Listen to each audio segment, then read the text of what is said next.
The Descendant. In London, there is a man who screams when the church bells ring. He lives all alone with his street cat in Gray's Inn, and people call him harmlessly mad. His room is filled with books of the tamest and most puerile kind, and hour after hour he tries to lose himself in their feeble pages. All he seeks from life is not to think. For some reason, thought is very horrible to him, and anything which stirs the imagination he flees as a plague. He is very thin and gray and wrinkled, but there are those who declare he is not nearly so old as he looks. Fear has its grisly claws upon him, and a sound will make him start with staring eyes and sweat-beaded forehead. Friends and companions he shuns, for he wishes to answer no questions. Those who once knew him as a scholar and aesthete say it is very pitiful to see him now. He dropped them all years ago, and no one feels sure whether he left the country or merely sank from sight in some hidden byway. It is a decade now since he moved into Gray's Inn, and of where he had been he would say nothing till the night young Williams bought the Necronomicon. Williams was a dreamer, and only 23, and when he moved into the ancient house he felt a strangeness and a breath of cosmic wind about the gray, wizened man in the next room. He forced his friendship where old friends dared not force theirs, and marveled at the fright that sat upon this gaunt, haggard watcher and listener. For that the man always watched and listened, no one could doubt. He watched and listened with his mind more than with his eyes and ears, and strove every moment to drown something in his ceaseless poring over gay, insipid novels.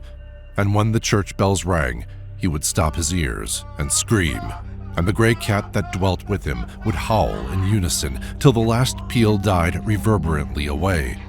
But try as Williams would, he could not make his neighbors speak of anything profound or hidden. The old man would not live up to his aspect and manner, but would feign a smile and a light tone, and prattle feverishly and frantically of cheerful trifles, his voice every moment rising and thickening, till at last it would split in a piping and incoherent falsetto. That his learning was deep and thorough, his most trivial remarks made abundantly clear, and Williams was not surprised to hear that he had been to Harrow and Oxford. Later, it developed that he was none other than Lord Northam, of whose ancient hereditary castle on the Yorkshire coast so many odd things were told. But when Williams tried to talk of the castle and of its reputed Roman origin, he refused to admit that there was anything unusual about it. He even tittered shrilly when the subject of the supposed undercrypts hewn out of the solid crag that frowns on the North Sea was brought up.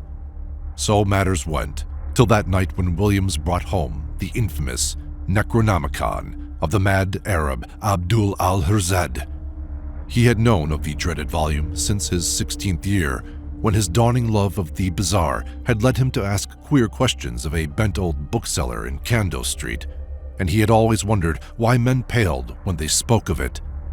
The old bookseller had told him that only 5 copies were known to have survived the shocked edicts of the priests and lawgivers against it, and that all of these were locked up with frightened care by custodians who had ventured to begin a reading of the hateful black letter. But now, at last, he had not only found an accessible copy, but had made it his own at a ludicrously low figure. It was at a Jew's shop in the squalid precincts of Clare Market, where he had often bought strange things before, and he almost fancied the gnarled old Levite smiled amidst tangles of beard as the great discovery was made. The bulky leather cover with the brass clasp had been so prominently visible, and the price was so absurdly slight. The one glimpse he had had of the title was enough to send him into transports, and some of the diagrams set in the vague Latin text excited the tensest and most disquieting recollections in his brain. He felt it was highly necessary to get the ponderous thing home and begin deciphering it, and bored out of the shop with such precipitate haste that the old Jew chuckled disturbingly behind him. But when at last it was safe in his room, he found the combination of black letter and debased idiom too much for his powers as a linguist, and reluctantly called on his strange, frightened friend for help with the twisted medieval Latin. Lord Northam was simpering insanities to his street cat, and started violently when the young man entered. Then he saw the volume and shuddered wildly, and fainted altogether when Williams uttered the title. It was when he regained his senses that he told his story, told his fantastic figment of madness in frantic whispers, lest his friend be not quick to burn the accursed book and give wide scattering to its ashes. There must, Lord Northam whispered, have been something wrong at the start, but it would never have come to a head if he had not explored too far. He was the 19th Baron of a line whose beginnings went uncomfortably far back into the past, unbelievably far, if vague tradition could be heeded, for there were family tales of a descent from pre-Saxon times, when a certain Cnaeus Gabinius Capito, military tribune in the 3rd Augustan Legion, then stationed at Lindum in Roman Britain, had been summarily expelled from his command for participation in certain rites unconnected with any known religion. Gabinius had, the rumor ran, come upon a cliffside cavern where strange folk met together and made the Elder Sign in the dark. Strange folk whom the Britons knew not save in fear, and who were the last to survive from a great land in the west that had sunk, leaving only the islands with the raths and circles and shrines, of which Stonehenge was the greatest. There was no certainty, of course, in the legend that Gabinius had built an impregnable fortress over the forbidden cave and founded a line which Pict and Saxon, Dane and Norman were powerless to obliterate, or in the tacit assumption that from this line sprang the bold companion and lieutenant of the Black Prince whom Edward III created Baron of Northam. These things were not certain, yet they were often told, and in truth, the stonework of Northam Keep did look alarmingly like the masonry of Hadrian's Wall. As a child, Lord Northam had had peculiar dreams when sleeping in the older parts of the castle, and had acquired a constant habit of looking back through his memory for half-amorphous scenes and patterns and impressions which formed no part of his waking experience.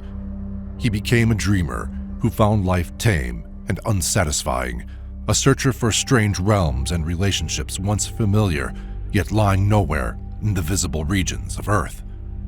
Filled with a feeling that our tangible world is only an atom in a fabric vast and ominous, and that unknown domains press on and permeate the sphere of the known at every point, Northam, in youth and young manhood, drained in turn the founts of formal religion and occult mystery.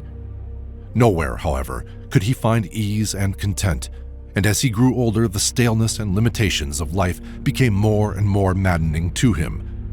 During the 90s, he dabbled in Satanism, and at all times he devoured avidly any doctrine or theory which seemed to promise escape from the close vistas of science and the dully unvarying laws of nature.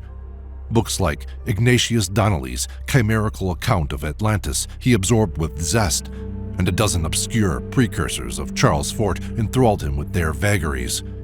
He would travel leagues to follow up a furtive village tale of abnormal wonder, and once went into the desert of Araby to seek a nameless city of faint report, which no man has ever beheld. There rose within him the tantalizing faith that somewhere an easy gate existed, which, if one found, would admit him freely to those outer deeps whose echoes rattled so dimly at the back of his memory. It might be in the visible world, yet it might be only in his mind and soul. Perhaps he held within his own half-explored brain that cryptic link which would awaken him to elder and future lives in forgotten dimensions, which would bind him to the stars and to the infinities and eternities beyond them.